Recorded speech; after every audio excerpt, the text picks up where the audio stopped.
Hello students. आज हम work breakdown structure को एक एग्जांपल के जरिए समझेंगे। एग्जांपल है हमारे हाउसिंग प्रोजेक्ट का। हाउसिंग प्रोजेक्ट में हम सबसे पहले प्रोजेक्ट को सब प्रोजेक्ट में बांटेंगे। ये देखिए हमारा एक हाउसिंग प्रोजेक्ट है। ये हाउसिंग प्रोजेक्ट, ये एक पूरा प्रोजेक्ट। सबसे पहले हम इसको सब प्रोजेक्ट में बांटेंगे। देखिए कैसे बढ़ता है ये सब प्रोजेक्ट में। देखिए सबसे पहले तो इसमें रेसिडेंशियल बिल्डिंग्स आएंगी। ये रेसिडेंशियल बिल्डिंग्स आ गई। ये रेसिडेंशियल बिल्डिंग्स,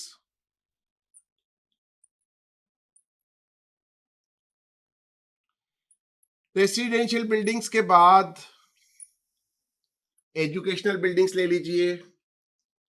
ये एजुकेशनल बिल्डिंग्स हो गई।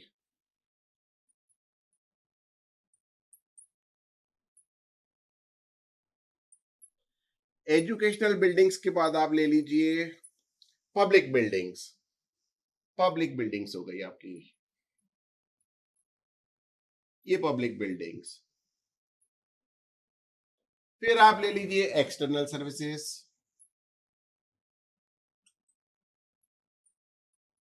ये एक्सटर्नल सर्विसेज हो गई आपकी। अब इस तरीके से आप देखेंगे कि हमारा प्रोजेक्ट तो था हमारा हाउसिंग प्रोजेक्ट। इसको हमने 4 सब प्रोजेक्ट में बांट दिया। जैसे पहला residential buildings, educational buildings, public buildings और एक्सटर्नल सर्विसेज। अब आप देखोगे कि चारों प्रकार की बिल्डिंग्स का नेचर एकदम अलग अलग है। रेसिडेंशियल बिल्डिंग्स में आप रेसिडेंशियल के हिसाब से बनाओगे। एजुकेशनल में आपको स्कूल्स वगैरह कैसे बनाने उस टाइप से आप इसको प्लान करोगे। पब्लिक बिल्डिंग जैसे आपके कम्युनिटी हॉल्स हो गए या टेम्पल्स हो गए या रिलीजियस प्लेसेस हो गए, इसको आप कैसे करोगे, या पार्क्स को कैसे मेंटेन करोगे।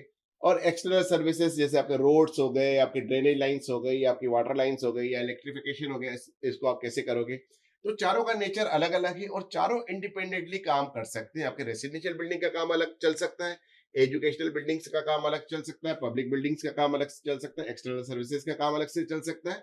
यानी चारों एक दूसरे को कोई भी रुकावट नहीं डालेंगे और अब इंडिपेंडेंटली अपना काम कर सकते हैं। तो ये हमारा हो गया प्रोजेक्ट, ये हमारा हो गया सब प्रोजेक्ट।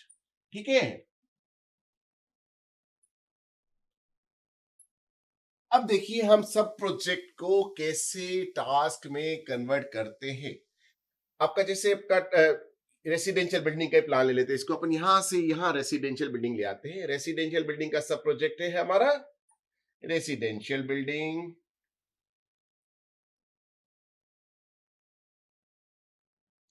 रेसिडेंशियल बिल्डिंग का सब प्रोजेक्ट हमारा क्या हो गया। इसको हमको करना है आपके टास्क में कन्वर्ट, टास्क में अपना ब्रेक करना है। ये टास्क में ब्रेक कर दिया हमने, इसको टास्क में ब्रेक कर दिया। सबसे पहले हमने ले लिया फाउंडेशन टास्क। ये फाउंडेशन टास्क हो गया हमारा, फाउंडेशन टास्क। राइट, समझ में आ गया होगा आप लोगों को। फिर हम ले सकते हैं इसका सुपर स्ट्रक्चर टास्क। ये सुपर स्ट्रक्चर टास्क ले सकते हैं। ये सुपर स्ट्रक्चर टास्क हो गया।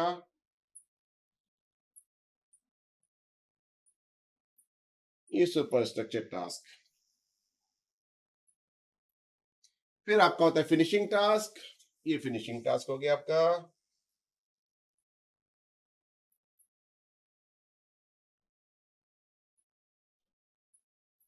तो अब आपके सब प्रोजेक्ट्स जो है टास्क लेवल पर ब्रेकडाउन हो गए। ब्रेकडाउन होने के बाद अब आपका फिर से कर सकते हैं इसको, फाउंडेशन टास्क को आप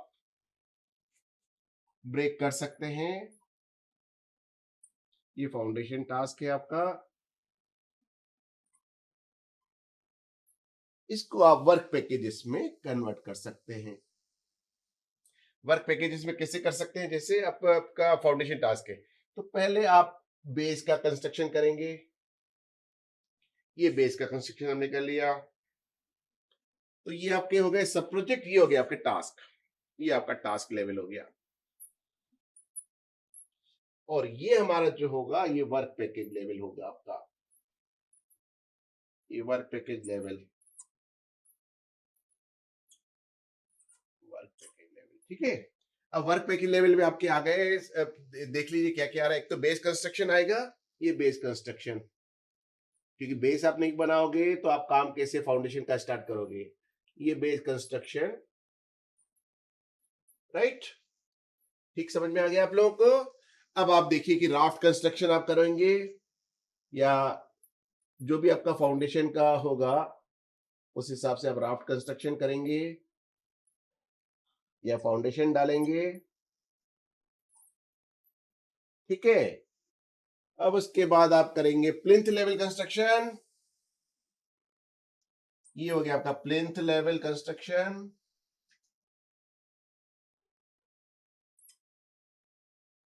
ये प्लिंथ लेवल आ गई। प्लिंथ लेवल क्या आपका ग्राउंड फ्लोर, फिर आपका ग्राउंड फ्लोर कंस्ट्रक्शन,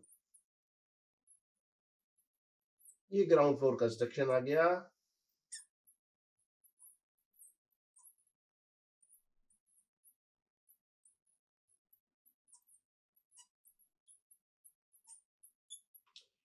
तो स्टूडेंट्स इस प्रकार से हमने कैसे प्रोजेक्ट को सब प्रोजेक्ट में डिवाइड कर दिया, फिर प्रोजेक्ट को हमने टास्क में डिवाइड कर दिया, टास्क को फिर हमने वर्क पैकेजेस में डिवाइड कर दिया। अब इसके बाद हम वर्क पैकेज को एक्टिविटीज में कैसे कन्वर्ट करेंगे, इसको हम आगे बढ़ाएंगे। स्टूडेंट्स अब हम इसको जो हमारे पास वर्क पैकेजेस हैं, जो हमने 4 वर्क पैकेजेस में अपने टास्क को कन्वर्ट किया था, फाउंडेशन टास्क को 4 वर्क पैकेज में कन्वर्ट किया था।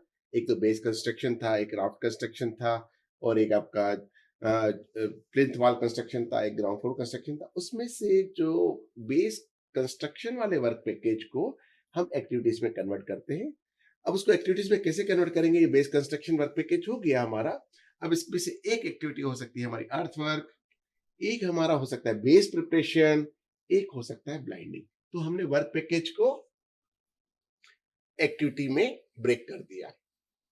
अभी ये जो एक्टिविटी है ये मैनेजेबल भी है, साइजेबल भी है, मेजरेबल भी है और टाइम भी कंज्यूम करती है और रिसोर्सेज भी कंज्यूम करती है, इसलिए इसको नाम एक्टिविटी दिया जाता है। हर एक्टिविटी जब तक उसमें टाइम और रिसोर्स कंज्यूम नहीं होता वो एक्टिविटी नहीं कहलाती है। अब हम बात करते हैं इन एक्टिविटीज को ऑपरेशंस में कन्वर्ट करने की। अभी ये अर्थवर्क, जैसे मान लीजिए अर्थवर्क एक्टिविटी है, ये अर्थवर्क एक्टिविटी हमने ले ली और इसमें कौन कौन से ऑपरेशंस आ सकते हैं ये अपन देख लेते हैं। जैसे पहला ऑपरेशन तो आपका लेआउट आ जाएगा। ये आपने लेआउट ले लिया, बिना लेआउट के आप लोग कैसे अपना खुदाई करोगे, तो पहले लेआउट आएगा, फिर लेआउट के बाद आप एक्सकेवेशन का वर्क करोगे, लेआउट हो गया तभी आप खुदाई का काम कर पाओगे, ये एक्सकेवेशन का काम हो गया आपका, ठीक है ना। फिर एक्सकेवेशन के बाद आपका इसको जो भी आपने एक्सकेवेशन किया उसको आपको लेवल भी करना पड़ेगा, तो ये आपको लेवलिंग करनी पड़ेगी इसकी, ये लेवलिंग वर्क हो गया आपका। तो ये ऑपरेशंस हो गए आपके अर्थवर्क एक्टिविटी के। इसमें 3 ऑपरेशन लगते हैं। तो हमने एक्टिविटी को कैसे ब्रेक किया, ऑपरेशंस में ब्रेक किया, ये ऑपरेशंस में ब्रेक हो गई आपकी एक्टिविटी। तो ये ऑपरेशन भी आप देखोगे कि तो मैनेजेबल भी है, मेजरेबल भी है, साइजेबल भी है, रिसोर्स कंज्यूम करते हैं, टाइम भी कंज्यूम करते हैं। तो इसको हम एक्टिविटी का भी नाम दे सकते हैं भाई, इसको हमने बड़ी एक्टिविटी का नाम दे दिया, इसको छोटी एक्टिविटी का नाम दे दिया, ऐसा भी दिया जा सकता है कि इसके बाद भी हो सकता है कुछ ऑपरेशन आ सकते हैं। तो स्टूडेंट्स आप लोगों ने देखा कि किस प्रकार से हम प्रोजेक्ट को सब प्रोजेक्ट्स में, फिर सब प्रोजेक्ट्स को टास्क में, टास्क को फिर वर्क पैकेजेस में, वर्क पैकेजेस को एक्टिविटीज में, एक्टिविटीज को ऑपरेशंस में कन्वर्ट करते हैं, ब्रेक डाउन करते हैं। इसी तरीके से बाकी सारे सब प्रोजेक्ट्स को, फिर उनके सारे टास्क को, फिर उनके सारे वर्क पैकेजेस को भी हम इसी प्रकार से मैनेजेबल एक्टिविटीज या मैनेजेबल ऑपरेशंस तक ब्रेक डाउन करके लाते हैं। और इससे हमारे जो प्रोजेक्ट डिलीवरेबल्स है वो आपको क्लियरली हम उसको अच्छे से डिलीवर कर पाते हैं, अच्छे से प्लान कर पाते हैं, अच्छे से एग्जीक्यूट कर पाते हैं, अच्छे से कंट्रोल कर पाते हैं, अच्छे से मेजर कर पाते हैं, जिससे कि हमारे पूरे प्रोजेक्ट की प्रोग्रेस को भी हम अच्छे से ट्रैक कर पाते हैं। ये आप देखोगे पूरे प्रोजेक्ट वर्क ब्रेकडाउन को तो देखोगे तो इसमें आपका पूरा का पूरा प्रोजेक्ट का स्कोप आ जाता है।